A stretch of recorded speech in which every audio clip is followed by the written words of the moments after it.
Kami menyadari ya Bapa bahwa Engkau pemberi kemenangan di dalam kehidupan kami.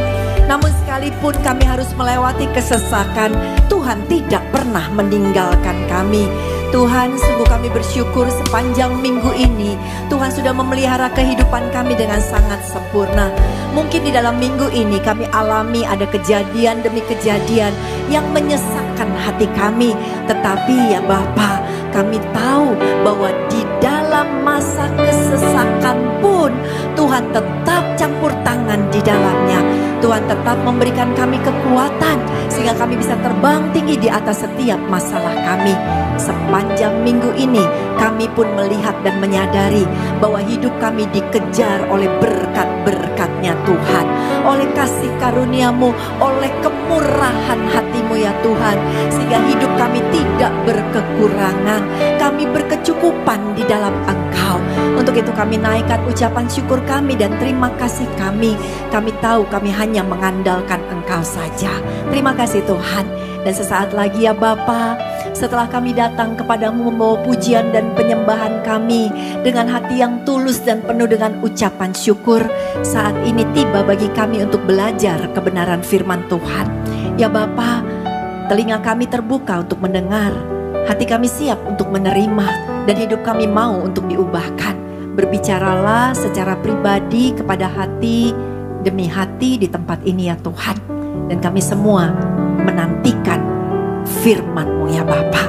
Kami siap untuk diberkati. Di dalam nama Yesus sama-sama kita katakan amin. Tepuk tangan dong yang dahsyat buat Tuhan kita yang luar biasa.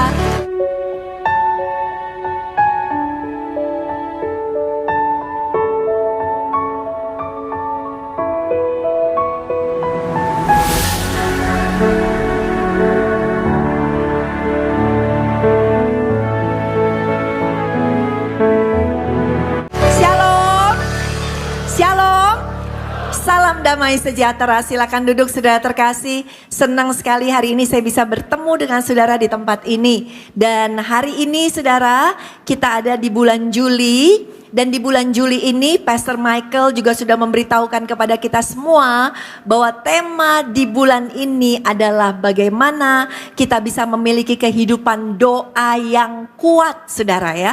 Sehingga hari ini saya pun akan menyampaikan kebenaran firman Tuhan tentang berdoa. Prayer works. Doa itu manjur. Yang percaya katakan amin. Ada beberapa quote yang saya dapatkan dari Instagram saudara. Dan waktu saya baca saya terberkati. Jadi saya ambil ini dan saya ingin juga saudara terberkati lewat quote ini. Yang pertama dikatakan seperti begini. A man without a prayer is a man without power. Dan saya langsung berkata yes, benar banget. Seseorang yang tidak memiliki kehidupan doa di dalam dia, maka dia tidak punya kuasa di dalam hidupnya. Lalu saya ketemu quote dari Billy Graham. Dan dia berkata begini. Prayer is the Christian greatest weapon. Doa adalah senjata terhebat yang dimiliki kita sebagai umat Tuhan. Ada amin saudara? Jadi kita sebagai pengikut Kristus, kita punya senjata dahsyat yaitu doa. Saya ketemu lagi quote satu lagi. Dikatakan, much prayer, much power. Less prayer, less power. No prayer, no power. Banyak doa, banyak kuasa. Sedikit doa, sedikit kuasa. Enggak doa, enggak ada kuasa saudara terkasih. Jadi kita ngerti betapa pentingnya berdoa. Satu lagi dikatakan, prayer changes everything. Karena apa? Berdoa ternyata bisa merubah segala sesuatu. Jadi saudara kita menyadari bahwa doa bukan sekedar hal yang kecil, tetapi doa ada kuasa besar di dalamnya. Yang percaya kasih tepuk tangan dulu yuk buat Tuhan kita Yesus Kristus. Jadi doa itu penting sekali. Tokoh-tokoh Alkitab berdoa. Pada saat mereka ada di dalam kesesakan mereka berdoa. Pada saat mereka menghadapi masalah, mereka berdoa. Pada saat mereka dalam keadaan baik-baik, mereka juga berdoa. Karena mereka tahu ada kuasa dahsyat di dalamnya. Pertanyaan saya, apakah saudara berdoa? Apakah saudara sering berdoa? Apakah saudara suka berdoa? Apakah saudara berdoa karena saudara sebenarnya cuma takut dengan konsekuensinya jika saudara tidak berdoa? Aduh, kalau nggak doa nanti terjadi apa-apa dalam hidupku, jadi aku doa aja. Nah saudara terkasih, banyak kita ternyata sebagai umat Tuhan tidak menggunakan weapon, tidak menggunakan senjata doa ini dengan sebaik-baiknya. Dan hari ini kita akan belajar tentang doa. Kalau kita dengar kata doa, doa itu kayaknya simple banget ya. Sesuatu yang gampang yang semua orang bisa lakukan. Kita ajarin anak kita yang kecil aja doa dulu ya nak sebelum makan. Oke mami, Tuhan Yesus thank you. Gitu kan. Saudara kita orang dewasa bisa berdoa. Bahkan orang manula pun saudara mereka bisa berdoa. Berdoa kelihatannya simple, ringan, gampang saudara terkasih. Tapi saudara harus sadar bahwa di balik doa yang terlihat simple, yang terlihat gampang, ternyata ada kuasa di dalamnya yang dahsyat, yang manjur, yang bisa mengubah arah, yang bisa bikin breakthrough di dalam kehidupan kita. Jadi saya rindu setiap kita di tempat ini akan menjadi pendoa-pendoa yang dahsyat. Amin saudara, tepuk tangan yuk buat Tuhan yang luar biasa. Kita mau belajar dari seorang pendoa yang sangat hebat. Siapakah dia? Tidak lain tidak bukan adalah Tuhan Yesus Kristus sendiri. Murid-murid Tuhan kan bergaul ya sama Tuhan setiap hari. Mereka lihat waktu Yesus dari pagi, mereka lihat sepanjang hari. Dan mereka lihat loh, pagi-pagi benar Tuhan Yesus sudah berdoa. Waktu mau melakukan pelayanan, Tuhan Yesus doa lagi. Pada saat Tuhan Yesus mau bikin mujizat, dia berdoa dulu. Pada saat Tuhan Yesus habis selesai pelayanan, dia juga berdoa lagi.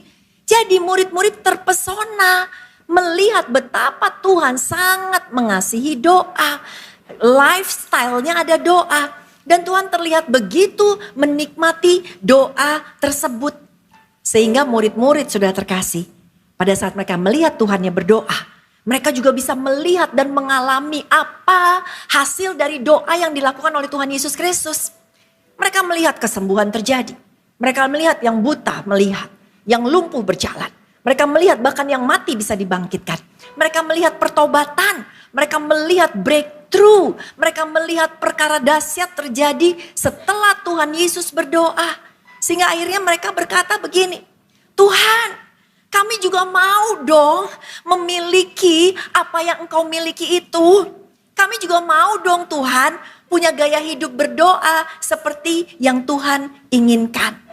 Nah saudara, pada saat kita berdoa, ingat ya saudara, bahwa tidak ada satupun yang lebih menguntungkan daripada berdoa. Ada satu quote dari Pastor Yonggi Cho, dia berkata begini, nothing you can do will benefit you more than a prayer. Pastor Yonggi Cho di dalam quote ini berkata demikian, tidak ada yang Anda bisa lakukan yang bisa memberi keuntungan melebihi keuntungan doa. Jadi saudara, setiap kita mau untung, setiap kita mau mendapatkan berkat, setiap kita mau kuat saudara, sehingga Pastor Yonggi Cho berkata, tidak ada yang melebihi apapun daripada kita berdoa kepada Tuhan. Ada amin saudara? Nah sayangnya banyak kita cuma menjadi pendoa itu atau berdoa, menjadikan doa itu seperti mesin ATM surga.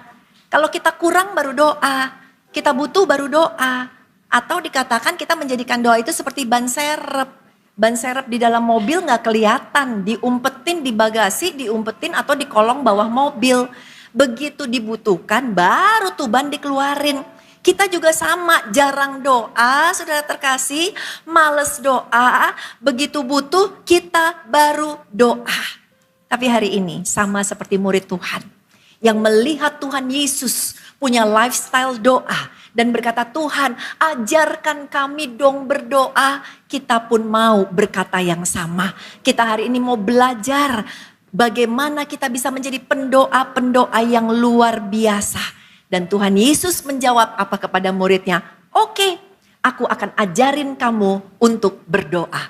Mari kita belajar bersama-sama saudara. Mari kita lihat dari Matius 6 ayat yang kelima. Yuk kita baca ayatnya sama-sama ya. 3, 2, 1. Dan apabila kamu berdoa, janganlah berdoa seperti orang munafik. Mereka suka mengucapkan doanya dengan berdiri di rumah-rumah ibadat dan di tikungan, di jalan raya. Supaya apa? Mereka dilihat orang. Aku berkata kepadamu, sesungguhnya mereka sudah mendapat upahnya. Lanjut ayat selanjutnya.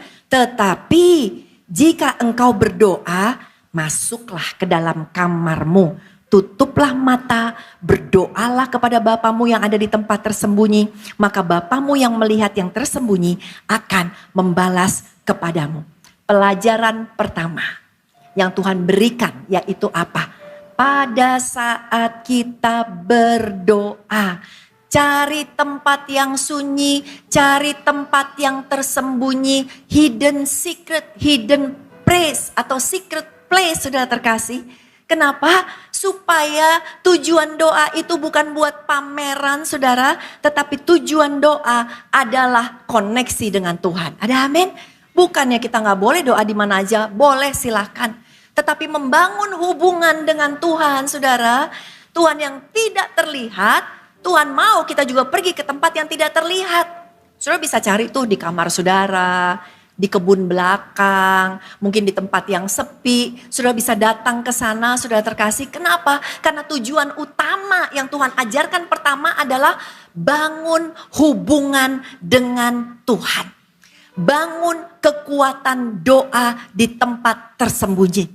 Karena apa? Karena kita bukan cari atensi manusia, tetapi kita sedang mencari koneksi dengan surga. Ada amin saudara? Untuk itu ya, kalau kita berdoa, yuk mulai pertama-tama. Siapkan waktu kita, saudara atur waktu. Cari waktu yang sunyi, yang sepi, yang saudara gak keganggu macam-macam saudara. Ya, kemudian saudara, kalau kita berdoa di tempat yang banyak gangguan, repot saudara. Saudara mungkin berdoa banyak gangguan, tiba-tiba lagi doa, HP saudara nyala, kemudian HP bunyi, Shopee. Aduh saudara langsung tergoda, aduh ada sale ya kan. Mungkin Shopee kasih info apa. Atau kemudian ada bunyi informasi atau notification WA, ting. WA grup berisik banget saudara. Dan saudara kemudian akhirnya harus buka mata, ngintip-ngintip berita apa kok rame banget ting-tingnya saudara. Belum lagi kalau tukang bakso lewat. Bakso, aduh langsung saudara kepengen makan bakso. Belum lagi kalau TV nyala, kemudian dengar berita mengejutkan, saudara jadi ngintip saudara terkasih. Atau mungkin suami saudara atau anak saudara nonton Piala Dunia saudara terkasih. Tiba-tiba Messi ngegolin saudara. Saudara langsung berhenti berdoa, pengen lihat golnya Messi kayak gimana saudara. Keganggu saudara. Nah untuk itu cari secret place kita. Bisa di mana aja saudara. Kenapa? Karena justru di secret place kita, disitulah otoritas spiritual kita dimulai. Ada amin saudara? Ya, ada quote yang berkata demikian. Spiritual authority begins in the secret place. Kalau sudah mau punya otoritas surga, mau punya otoritas spiritual yang kuat, mulailah berlutut di tempat tersembunyi, cari koneksi dengan surga dan saudara akan melihat perkara dahsyat pasti kita akan dapatkan. Tepuk tangan buat Tuhan Yesus Kristus. Pelajaran pertama, bangun hubungan di tempat yang sunyi karena bukan sebuah pameran. Yang kedua, lalu Tuhan Yesus melanjutkan. Matius 6 ayat 7 sampai dengan 8. Saya undang kita baca lagi sama-sama. 1, 2, 3. Lagi pula di dalam doamu itu janganlah kamu bertele-tele seperti kebiasaan orang yang tidak mengenal Allah. Mereka menyangka bahwa karena banyaknya kata-kata doanya akan dikabulkan.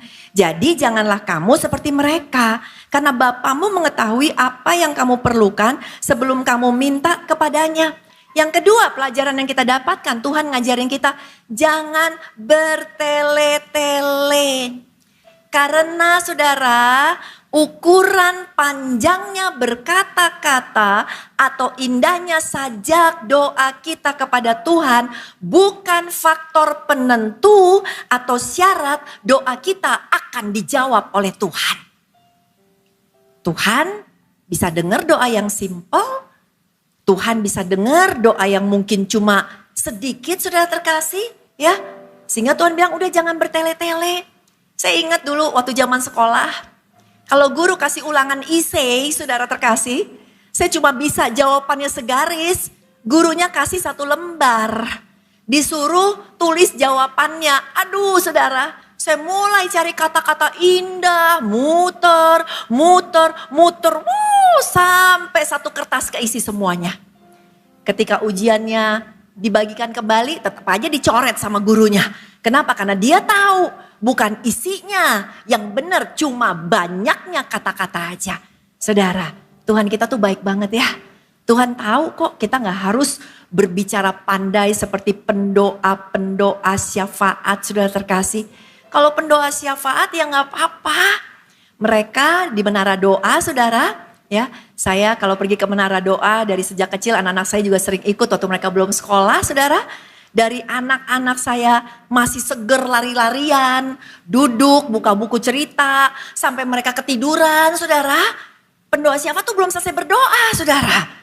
Karena yang didoakan banyak, yang didoakan detail, saudara. Dan mereka benar-benar berdoa dengan kesungguhan hati. Nah buat kita, gak apa-apa kalau gak seperti mereka. Saudara jangan terintimidasi, apalagi kalau saudara lagi disuruh pimpin doa di depan banyak orang. Ada yang ulang tahun, lagi makan misalnya makan bebek Madura yang enak itu saudara. Atau makan nasi burung darah goreng saudara. Dan saudara tiba-tiba disuruh pimpin doa. Dan saudara merasa, aduh kalau doanya gak berbobot, aku gak kelihatan rohani. Sehingga saudara mulai berkata, mari kita berdoa. Haleluya, haleluya, haleluya 12 kali. Waduh saudara terkasih. Kemudian saudara mulai berkata, Allah Elohim, Allah El Shaddai. Engkau Alfa dan Omega, yang pertama dan yang terakhir. Cuma doa makan saudara. Lalu saudara berkata, saudara ingat. Wah makanannya burung dara. Saudara berkata, Tuhan kami teringat akan berkat-berkat-Mu bagi bangsa Israel ketika mereka ada di dalam padang gurun. Engkau memberi mereka makan mana ya Tuhan. Engkau memberi mereka di waktu petang. Burung-burung puyuh datang dalam kehidupan mereka. Dan kami bersyukur di hadapan kami pun tersedia berkat yang sama. Kemudian masih belum ngerasa rohani enough, belum ngerasa berbobot enough. Lalu saudara berkata, Tuhan kami tidak mau bersungut-sungut tapi kami mau bersyukur. Karena kami tahu Tuhan bisa bikin mujizat seperti yang Tuhan lakukan. Ketika engkau mengubah 5 roti dengan 2 ekor ikan.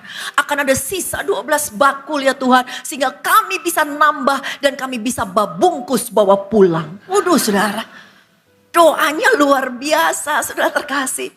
Ya, waktu saudara buka mata, saudara berharap semua orang bilang, luar biasa. Dahsyat doanya. Tapi apa yang terjadi? Saudara buka mata, 1 pun gak ada lagi yang ada di ruangan itu saudara. Semua kepahitan sama saudara. Karena lama banget doanya. Satu kali saya pernah pergi makan rame-rame dengan seorang hamba Tuhan yang luar biasa. Dipakai Tuhan dahsyat, terkenal dia saudara, rendah hati sekali.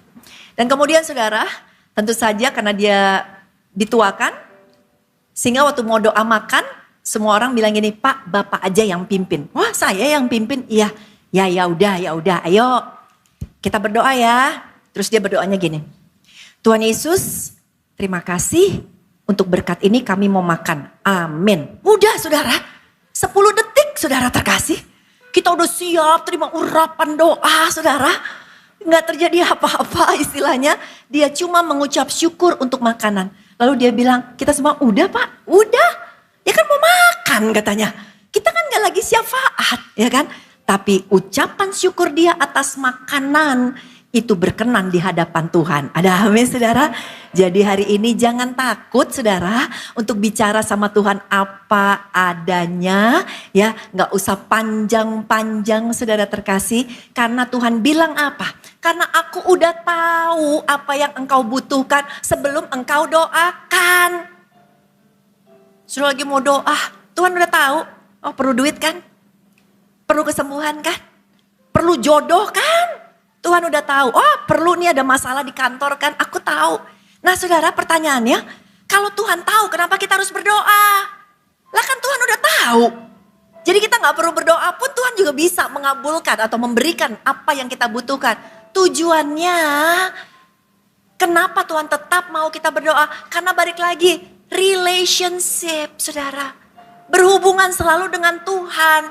Tuhan mau setiap hari saudara terkasih kita datang berdoa sekalipun Tuhan udah tahu apa yang kita butuhkan. Karena bukan soal berkatnya, tetapi jauh lebih penting soal kita dekat dengan sang sumber berkatnya. Beri tepuk tangan yuk buat Tuhan kita Yesus Kristus. Lanjut, Matius 6 ayat 9, 1, 2, 3. Karena itu Tuhan Yesus lanjutkan apa? Berdoalah demikian. Bapa kami yang di sorga, dikuduskanlah namamu. Doanya diajarin yang paling pertama adalah Bapa. Bapa itu sama dengan ayah, papa, papi, dedi, bapak, sama aja saudara. Yang bisa manggil dedi, bisa manggil ayah, bapak, itu siapa? Anaknya. Nah, betapa indahnya waktu kita diajarin sama Tuhan untuk bisa memanggil dia Bapa, saudara. Karena sekali lagi, buat Tuhan yang dia rindukan adalah kedekatan. Hanya yang punya hubungan dekat yang bisa panggil Papa. Pastor Michael contohnya anak dari Pastor Samuel, Pak Samuel. Saudara, Pastor Michael bisa datang ke papanya dan berkata, "Hai Pa, Mike," misalnya gitu. Pastor Michael bisa ngomong, "Wis, mangan Pa," gitu kan. Ya wis, gitu kali ya bahasa Surabaya saudara ya. Udah gitu maksudnya. Pastor Michael cerita sama saya kesaksian. Ketika di awal dia perintisan gereja saudara. Dia sudah merintis gereja baru, menyewa tempat, jemaat belum banyak. Dan saudara, apa yang terjadi? Uang sewa itu tidak tercukupi dari ibadah. Sehingga kata dia, setiap hari Senin kan harus bayar tuh, uangnya gak cukup. Dia pergi ke rumah Pak Sam. Dia makan siang sama Pak Sam. Sesudah makan dia bilang, "Pak, kurang. Aku ndak bisa bayar sewa gereja, Pak. Kurang." Sama Pak Sam dikasih. Minggu depan kurang lagi. Datang lagi, Pak, wis mangan. Aku belum mangan gitu ya. Ya udah makan kata papanya. Abis makan, "Pak, kurang." Minggu berikutnya sama lagi. Setiap Senin, Pastor Michael datang ke rumah Pak Sam. Kenapa? Karena dia butuh pertolongan saudara. Dan bapaknya nolong. Nah saudara, ini hari Minggu, besok hari Senin. Saudara tes, besok datang ke rumah Pak Sam. Ya, lalu saudara bilang, "Pak Sam, kurang. Kurang apa? Kurang duit Pak." Dia akan ngomong gini, "Lah sopo bapakmu?" Ya kan? Bukan aku. Ya. Nah saudara, itu kedekatan.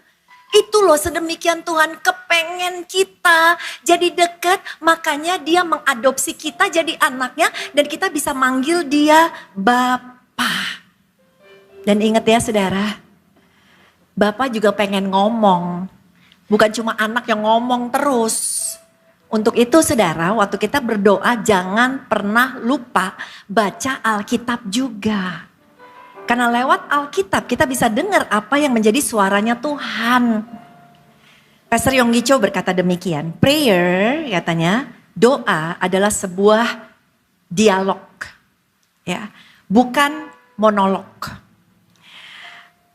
Untuk berdoa secara efektif, kita mesti mendengarkan apa kata Tuhan. Ya. Selain kita cuma ngomong sama Tuhan, saudara. Saudara baca Alkitab enggak? Saudara mau cari tahu enggak Tuhan ngomong apa? Ada di dalam Alkitab kita, saudara terkasih. Ya, dia Bapa yang luar biasa. Lalu dikatakan tadi, Bapa kami yang di surga, dikuduskanlah namamu. Kenapa ada kata dikuduskanlah namamu? Karena saudara, walaupun kita begitu akrab sama Tuhan, begitu dekat dengan Bapa kita, tetap kita harus mengakui bahwa Tuhan kita adalah Tuhan yang maha kudus, maha besar. Tuhan kita adalah maha mampu, maha tinggi. Dia pemilik surga bumi dengan segala isinya. Tetap walaupun kita akrab dekat sama Bapa surgawi, kita juga tetap harus menghormati Bapa kita. Ada amin saudara? Kita harus mengakui kedahsyatannya. Lalu Tuhan Yesus ajarin apa lagi? Lanjut. Matius 6 ayat 10. Baca lagi yuk. 3, 2, 1. Datanglah kerajaanmu, jadilah kehendakmu di bumi seperti di surga. Datanglah kerajaanmu. Bisa berarti satu saat nanti ketika waktunya sudah tiba, maka kita tahu Tuhan akan hadir di muka bumi ini. Suatu saat nanti, hanya Tuhan yang tahu.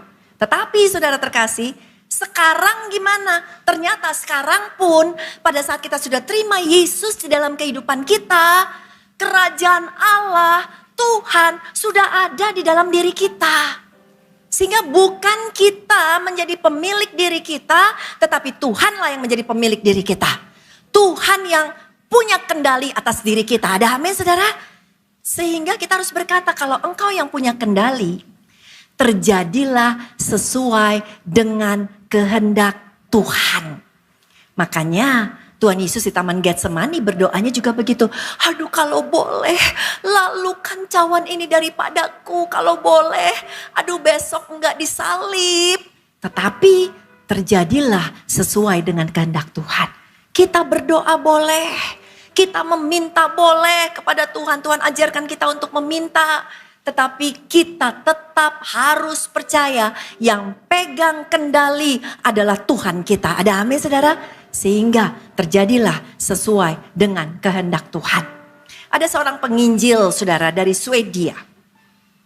Namanya David Flood, saudara terkasih. Kemudian dia berdoa sama Tuhan. Dia bilang, Tuhan, aku mau ada pertobatan di Afrika. Aku mau menginjil ke Afrika.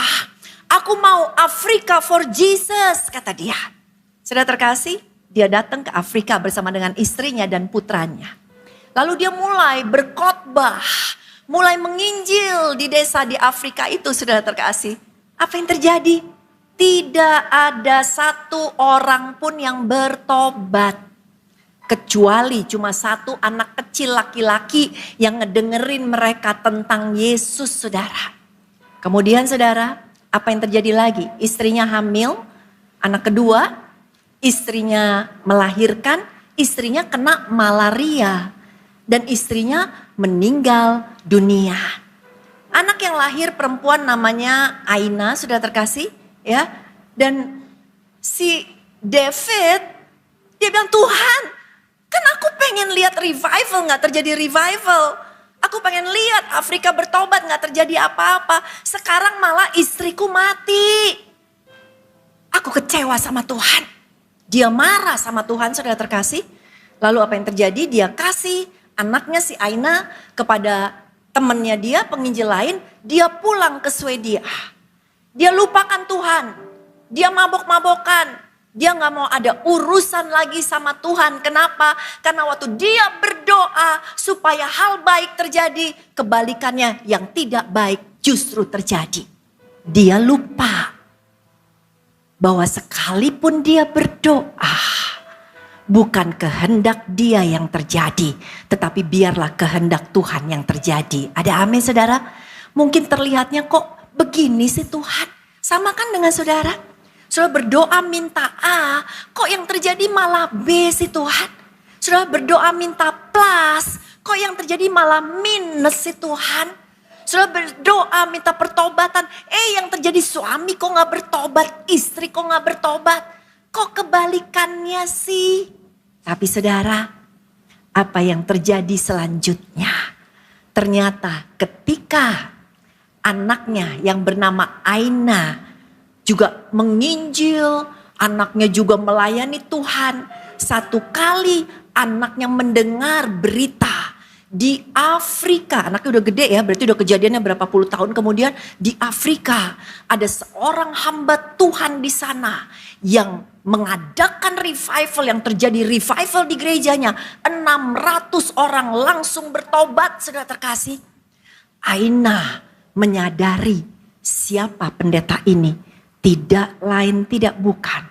Pendeta ini adalah anak satu-satunya, anak laki-laki di Afrika yang dulu ngedengerin satu-satunya dari satu kampung itu. Ternyata kehendak Tuhan berbeda dengan kehendak David plus.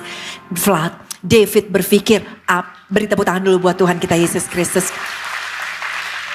David berpikir, apa yang menjadi kehendakku ini yang benar yang harus terjadi. Tapi kehendak Tuhan bilang, no, bukan itu kehendakku. Tunggu dulu, kata Tuhan. Tetapi tetap sesuatu yang besar Tuhan berikan.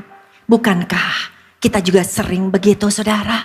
Doa kita gak dijawab, kita pergi ninggalin Tuhan. Kita pergi ninggalin rencananya Tuhan, saudara terkasih. Karena kita kecewa. Kok Tuhan, aku berdoa untuk papaku, malah papaku meninggal. Aku gak suka lagi sama Tuhan. Aku berdoa supaya keluargaku gak hancur, tapi keluargaku kok hancur. Aku gak mau lagi datang ke gereja.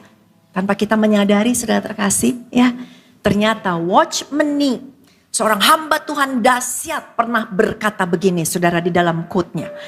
Prayer is not only a weapon, but it is a womb. Doa bukan cuma senjata saja, tetapi doa adalah sebuah kandungan atau rahim. Artinya apa, saudara? Seringkali yang kita doakan belum terjadi sekarang.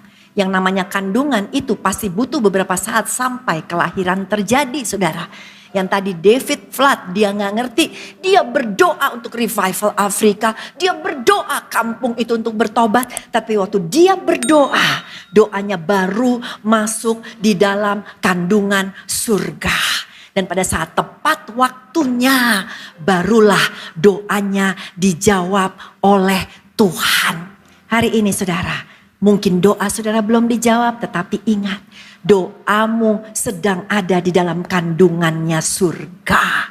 Engkau tidak pernah tahu kapan waktunya Tuhan akan menjawab. Tetapi sabar aja, setia aja, terus saja berdoa. Karena semua akan indah pada waktunya Tuhan. Beri tepuk tangan yuk buat Tuhan kita Yesus Kristus. Saya suka lagu ini walaupun saya bukan Sarisimo Rangkir, saudara terkasih. Suara saya false aja ya saudara ya. Tapi ada lagu yang berkata begini. Nanti ketemu saya di luar, saudara bilang, ih bagus ya suaranya gitu ya saudara ya. Haleluya, puji saya.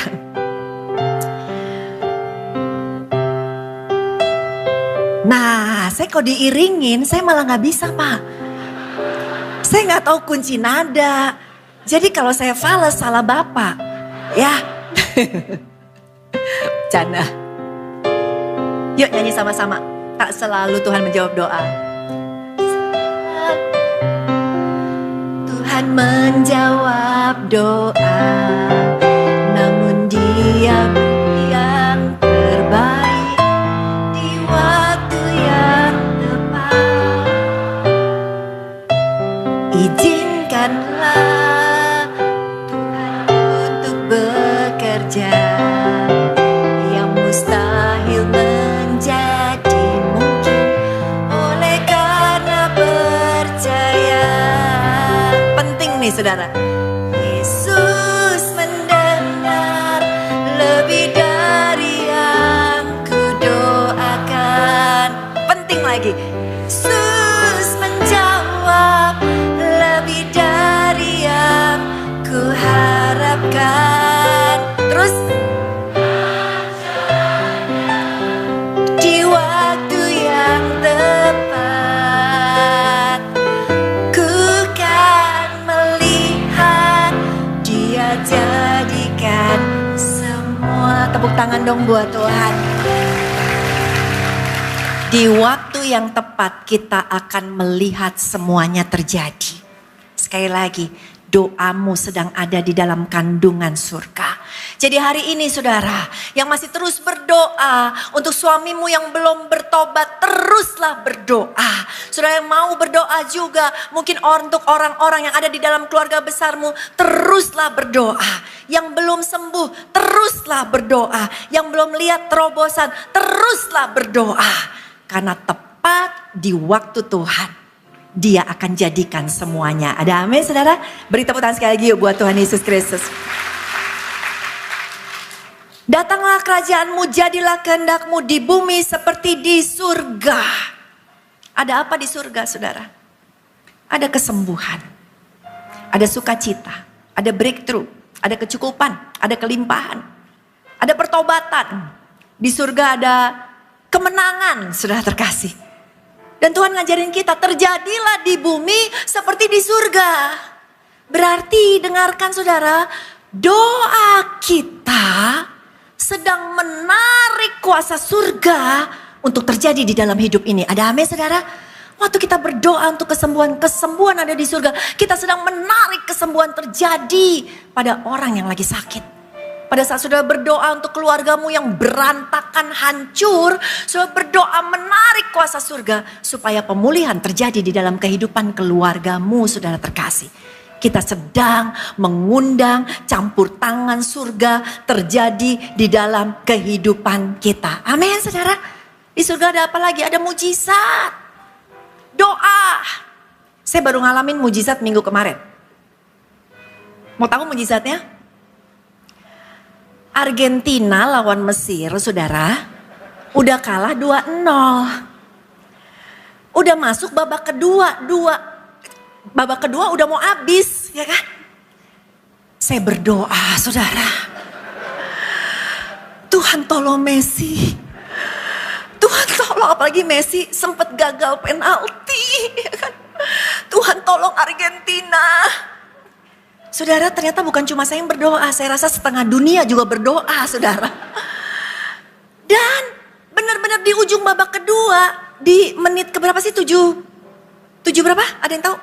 79. Oh, itu penggemar bola pasti yang jawab, saudara. Menit 79, saudara. Kan menit 90 habis ya, kecuali tambah injury time. Ya jadi cuma, sisa 20 menitan gitu, saudara. Di bola, saudara bisa bayangin, sisa 20 menit ini bukan main basket, saudara. 20 menit itu bisa masuk berapa banyak bola. Di bola masukin satu bola aja, gol aja susah. Tetapi ketika kita berdoa bersama-sama, saudara, terjadi keajaiban. Menit 79, menit 83, menit 91 ya kalau gak salah. 3-2, aduh saudara. Malam itu saya tidur dengan nyenyak sekali, saudara. Karena akhirnya Argentina bisa lolos, saudara. Lihat, apa yang saudara butuhkan ada di surga. Dan lewat doamu, surga bisa terjadi di dalam keluargamu. Surga bisa terjadi di dalam bisnismu. Surga bisa terjadi di dalam hidupmu. Undang solusi surga, saudara. Undang campur tangan surga. Karena surga tidak pernah diam. Dia pasti memberi respon di dalam hidup kita. Ada amin saudara. Beri tepuk tangan sekali lagi buat Tuhan kita Yesus Kristus. Saya punya 3 orang anak. Dari sejak mereka kecil ada di kandungan. Saya udah berdoa sama Tuhan. Tuhan jadikan anak-anakku penginjil-penginjilmu. Jadikan anak-anakku pembawa kabar baik. Anak pertama lahir perempuan namanya Evangelista. Dari kata evangelis. Anak kedua lahir namanya Evander. Dari kata evangelis. Anak ketiga lahir namanya Evangelo. Dari kata evangelis. Itu doa saya. Apakah saya langsung melihat anak-anak saya berhasil jadi evangelis pembawa kabar baik? Tidak. Harus tetap nunggu saudara. Tapi saya tahu keindahan surga, berkat surga terjadi lewat doa seorang ibu, seorang orang tua. Benar saudara. Sekarang 28 tahun kemudian sejak anak saya lahir saudara. Rachel, Evangelisa Rachel sekarang melayani Tuhan. Menjadi full timer di gereja Pastor Kong Hee yang ada di Singapura saudara. Anak kedua saya Evander umurnya 25. Sekarang menjadi pendeta di Jakarta. Anak ketiga saya saudara terkasih yang namanya Evangelo. Umur 18, sekarang sekolah Alkitab dan baru pulang bersama dengan teman-temannya habis penginjilan dari Filipina ke desa-desa. Dan saya cuma bisa bilang, Tuhan, apa yang orang tua doakan tidak pernah akan sia-sia. Saudara, doa buat anak-anakmu. Doakan akan mereka dipakai Tuhan luar biasa, saudara terkasih. Karena kuasa surga akan terjadi di dalam kehidupan kita. Oke, lanjut saudara ya. Karena waktu tidak di pihak kita. Mari kita belajar lagi. Matius 6 ayat 12. Matius 6 ayat 11 dulu. 1, 2, 3. Berilah kami pada hari ini makanan kami yang secukupnya. Berilah kami pada kapan? Hari ini. Hari ini aja saudara terkasih. Bukan bulanan. Kalau kita bilang Tuhan berilah kepada kami sebulan ini, itu gajian namanya saudara terkasih ya. Apa Tuhan gak bisa kasih? Yang lebih banyak bisa. Oh bisa, setahun juga Tuhan bisa kasih. Tetapi kenapa harian? Karena supaya kita terus mengandalkan Dia setiap hari, ada amin. Seringkali kalau banyak berkat lupa Tuhan. Tapi waktu kita diberkati hari demi hari, kita ingat Tuhan, kita andalkan Tuhan dan kita bersyukur sama Tuhan. Lewat doa ini Tuhan mengajarkan kita, Tuhan Allah El Shaddai yang akan selalu mencukupi kebutuhan kita setiap hari. Ada amin saudara? Jadi jangan ragukan kemampuan Tuhan. Lanjut ayat 12. 1, 2, 3. Dan ampunilah kami akan kesalahan kami seperti kami juga mengampuni orang yang bersalah kepada kami. Nah, ini dia landasannya. Udah diajarin doa, tetapi pada akhirnya Tuhan berkata, waktu engkau tahu doamu adalah weapon atau senjata. Satu hal, engkau enggak bisa gunakan senjatamu kalau senjatamu ada sumbatan di dalamnya. Mau ngedor juga enggak bisa. Klek, klek, klek. Ada apa? Iya kesumbat. Apa sumbatannya? Kepahitan hatimu. Ketidakpengampunanmu. Sehingga Tuhan bilang, ampunilah kami akan kesalahan kami seperti kami juga mengampuni orang yang bersalah kepada kami. Jadi saudara, minta ampun sama Tuhan untuk dosa kita, tapi juga kita harus bisa ngampunin suami kita yang menyebalkan, yang pengen kita kirim ke Mars, saudara terkasih. Atau istri kita yang rasanya pengen kita taruh di padang gurun, saudara terkasih. Kita harus ngampunin supaya tidak menjadi hambatan bagi doa kita. Matius 5 ayat 23 dan 24 berkata demikian. Sebab itu jika engkau mempersembahkan persembahanmu di atas mezbah dan engkau teringat akan sesuatu yang ada di dalam hati saudaramu terhadap engkau, tinggalkan persembahanmu di depan mezbah itu dan pergilah apa saudara? Berdamai. Dahulu dengan saudaramu lalu kembali baru mempersembahkan. Singkatnya gini. Kalau kamu doa, terus kamu ingat, kamu masih berantem sama orang, masih sebel sama orang, stop dulu doanya, ya, beresin dulu kata Tuhan. Jadi saudara, dalam keluarga udah pasti ya, masalah akan muncul, masalah akan terjadi. Tetapi jangan sampai kepahitanmu membuat senjatamu menjadi tersumbat. Biar kuasa doa bekerja dahsyat pada saat hati kita penuh dengan kasih untuk mengampuni sesama kita. Yang mau kasih tepuk tangan buat Yesus Kristus. 13, 1, 2, 3. Dan jangan membawa kami ke dalam pencobaan, tetapi lepaskanlah kami dari yang jahat.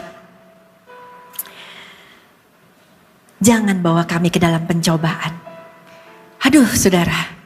Di dunia ini pencobaan banyak banget. Bapak-bapak hati-hati ya. Cewek banyak banget. Cewek cantik banyak banget. Cewek wangi banyak banget saudara.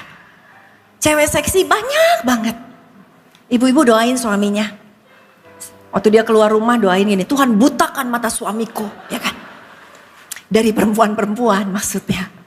Sama bapak-bapak juga doain. Butakan istriku dari tas-tas sale yang ada di mall, ya kan? Supaya kita tidak masuk ke dalam pencobaan, tapi kita dibebaskan dari yang jahat. Doakan anak-anak kita. Hari-hari ke depan, buat kehidupan mereka gak akan semakin mudah.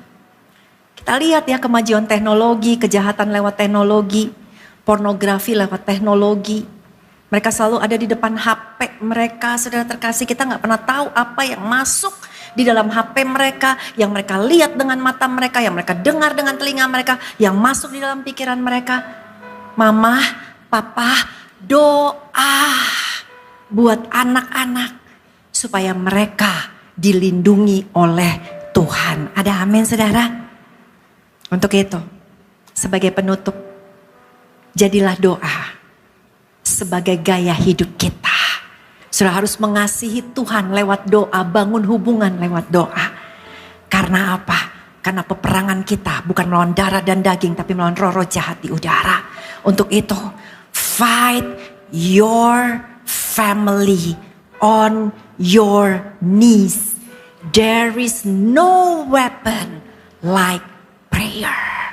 Apapun rusaknya keluargamu, berantakannya keluargamu, engkau punya senjata. Kakimu di bawah hadirat Tuhan. Berdoa. Ada amin, saudara? Dan pada akhirnya, if you weak in prayer, you are weak in everywhere. Jika kita lemah di dalam doa kita, kita pun akan lemah di dalam segala bidang kehidupan kita. Saudara mau kuat? Terhubung dengan akses surga. Sehingga tanganmu dipegang oleh tangan surga, tangan Tuhan kita. Sehingga apapun yang terjadi di depan kita, waktu kita berdoa, kita punya kekuatan bersama dengan Tuhan. Dan kita bisa melewati semua tantangan badai kehidupan, keluar menjadi pemenang, bahkan lebih daripada pemenang. Karena di surga ada kemenangan. Mari kita bangkit berdiri, kita tutup dalam doa. Terima kasih Tuhan. Tuhan Yesus, kami mau menjadi pendoa-pendoa yang luar biasa. Kami berdoa bukan karena kami cari berkat-Mu, tapi kami berdoa karena kami mau dekat dengan sumber berkat tersebut. Kau Bapa kami dan kami anak-Mu ya Tuhan. Untuk itu Tuhan, terima kasih Engkau telah mengajarkan kami bagaimana untuk berdoa. Dan kami percaya apa yang Tuhan siapkan di surga pada saat kami berdoa terjadi di dalam kehidupan kami sesuai dengan waktunya Tuhan. Untuk itu Tuhan, hari ini mungkin ada yang datang masih belum menerima jawaban doa. Tapi kami sadar hari ini doa kami masih ada di dalam kandungan surga. Tepat pada waktumu, Tuhan akan melahirkan jawaban doa tersebut. Melebihi dari apa yang kami doakan. Berkati setiap anak-anak-Mu ya Tuhan. Hamba mau berdoa buat mereka. Mari angkat kedua tangan kita saudara. Di tangan anak-anak-Mu ada masalah, ada pergumulan, ada tantangan, ada kesulitan, ada salib yang harus kami pikul ya Tuhan. Saat ini tangan kami terangkat ke surga, karena kami tahu di surga ada jawaban doa yang kami butuhkan. Doa kami menarik surga untuk hadir di muka bumi ini. Doa kami menarik surga untuk terjadi di dalam keluarga kami, di dalam hidup kami, di dalam pekerjaan kami. Dan kami akan tetap sabar, tetap percaya. Kami akan terus mencari Tuhan di dalam doa kami. Karena kami tahu semua akan indah pada waktunya Tuhan. Terima kasih Tuhan, berkati setiap jemaat-Mu menjadi pendoa-pendoa yang kuat berdoa. Karena pada saat mereka kuat di dalam doa, mereka akan kuat di dalam segala sesuatu yang lain. Terima kasih Tuhan Yesus, dalam nama Yesus sama-sama semua kita katakan amin. Tuhan memberkati.